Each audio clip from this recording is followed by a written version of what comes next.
Fact, you ain't got no hitters. Oh, facts. I come through like a big dog. Facts. My OGs taught me pimp talk. Facts. My op was talking big talk. Facts. Now his forehead got a big hole.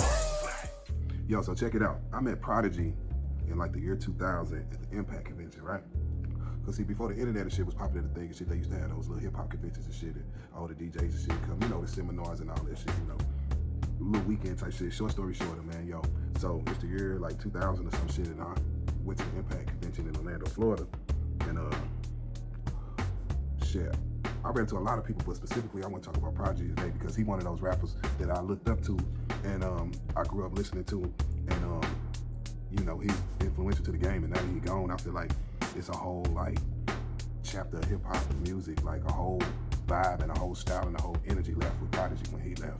Is the way I feel, you know. So I was just thinking about it, you know, with him being gone, you know, I'm sure it's people that want to meet him just the same way where, you know, I would like to meet Tupac or Biggie and, you know, Nipsey Hussle and, you know, people like that, people they know. You know, I am thankful that I got to meet Prodigy, but yeah, it was mad years ago. It was like the year 2000, Impact Convention, Orlando, Florida. So, you know, all of the industry, all the rappers, you know, mainstream and underground would, you know, convene upon, you know, like a hotel or like a resort or something for 3 or 4 days, you know. So, you know, I'm out there for the Impact Convention, and you know, it was a lot of, everybody was out there putting on for them, but yo, I seen Prodigy, I met Prodigy out there, yo, first of all, you know, it was mad deep out there, and the first thing I remember is, you know, just seeing that crowd split like the fucking Red Sea.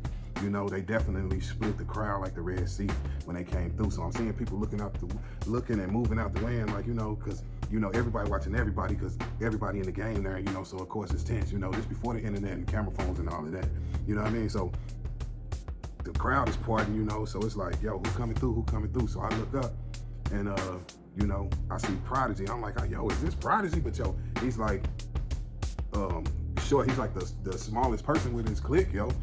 Havoc wasn't with him when I seen him.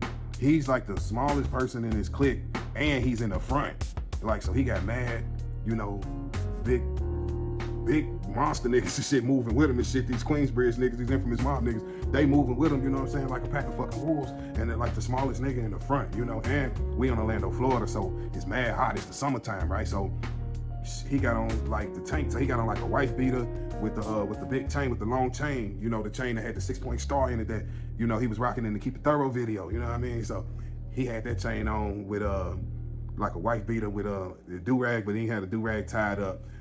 Jean shorts with the Timberland, straight New York nigga, little bitty nigga in the front, you know what I mean? He coming through walking, you know what I'm saying? Chain swinging, you know what I'm saying? Grilling everybody. This nigga come through like the Belly intro, you hear me? Like, I'm looking like, oh shit. I'm like, is this yes, this is Prodigy, son. So everybody's backing up this nigga coming through. And they, you know, they end up going to the bar and some shit like that. So they definitely changed the energy of the room when they came in and shit, you know what I mean? So motherfuckers like, oh shit, because it was some West Coast niggas out there. Like I say, this the year 2000, so you know, motherfuckers still ain't used to seeing, you know, certain East Coast and West Coast rappers in the building at the same time, you know what I mean? So, you know, you could definitely cut the tension with a knife, but Prodigy was not wedding it. He was in that motherfucker. He from his mom was with him. He had his chain out, wife beater, and he was passing out flyers. That nigga was like, he had a handful of that was mad ill to me too. That out of all the people with him, he was the one with the stack of promotions. You know what I mean? So he got the stack of flyers and all of the little chicks that's running up on him. And, you know, all of the DJs would come to the conventions and whatnot too. Because, you know, people would spread their records. Vinyl was still a thing. So, you know, this is where rappers would go to take mad vinyls and spread their shit out, whether you had a deal or not. You see what I'm saying? So all DJs running down on him. And, you know, mad chicks, you know, trying to talk to him, get in his face. You know, he taking pictures with everybody. You know, he talking about, but he had his own stack of flyers. You know what I mean? And he made sure everybody got a piece of that promotion. And so, yeah, I did go ahead and get in line. I'm like, yo, I got to holler at Prodigy, you know what I mean? So I'm like, yo, I'm gonna just, you know, wait till everybody move and shit, I'm gonna holler at him. So, you know, I go up to him, I'm like, yo, what up? You know, when do the movie come out? Cause you know, the Murder Music album had just came out the year before, you know, and that was a smash, and they was promoting the Murder Music movie, you know, in the album. So I'm like, yo, what up, Prodigy? When the movie coming out? And he like, shit, it'll be like August. Now, the one thing I noticed that was ill about Prodigy is everybody that ran up on him, he had a mad line. He had a whole crowd of people, including myself, that came up to talk to him. Prodigy didn't look nobody in the eyes. Nobody that ran up on him to talk to him, Prodigy didn't look none of them in the eyes. He conversed, and he was obliging every request. He was taking pictures. He was giving phone numbers out. He was doing everything. You know, it wasn't that he was being, you know, a whack person. But it was something about Prodigy where he didn't make eye contact with nobody. He looked over everybody on some, yeah, you know what I'm saying? He wasn't giving people eye contact. So I'm like, yo, when the movie come out, Prodigy? He like, yo, the movie will probably be out August. He gave me a fight. He was promoting the album, the HNIC album. The HNIC album ended up coming out in like November of that same year. So he had promos. They had the Keep It Thorough video on VHS, like a VHS tape, and they had like promo copies, and they was giving that away too. But yeah, man, I got the promotion from the HNIC album, man, and when that album dropped, I definitely bought it the same day it came out. You know, it was special to me because I had got the flyer promoting it from Prodigy's hand himself, so I know how important it is as an artist to connect with people, because I supported Prodigy to the day he passed away, and beyond that, you know, like Mobb Deep is one of my favorite groups, Prodigy one of my favorite MCs, and like I said, the game is really missing something with him being gone, yo. Like, my story, I'm from St. Louis, Missouri, so my story of coming across Prodigy might be different than others. I've been rocking with Prodigy literally since 1993, literally since Juvenile Hell, because the first time I heard of Prodigy and Mobb Deep was on the Juvenile Hell album. They had a single called Hit It From The Back, and they were some little niggas.